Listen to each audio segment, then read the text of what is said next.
Gender bias, particularly against mothers, is something that's still rampant in workplaces. You know, I overheard once someone saying, "I'm not going to put her on a file, she just got married, she's going to go and get pregnant." These are things that are still said in the workplace.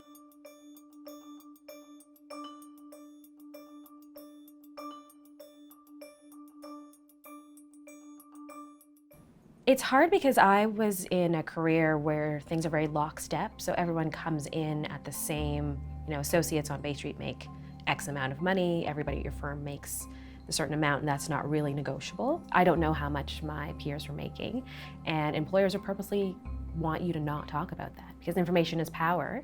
And if you know that you are being underpaid, if you know that someone else is making a lot more than you have leverage. But often we just don't find out what our male counterparts are making, and then we do, and we're blown away. And then what do? Employers really do try and keep you in the dark so you don't have that comparison information. So I was a lab manager at McGill University for several years, and McGill University did a pay equity review and found out a lot of the women lab managers were underpaid. And in 2013, I got a check that corrected the pay inequity, and it was nice to get a check for several $1,000s that I was not expecting as a graduate student, but it was a recognition that we were underpaid generally as compared to our male counterparts. I would like to see that when you control for the work you do and any time you've taken off, that you're paid the same as someone else.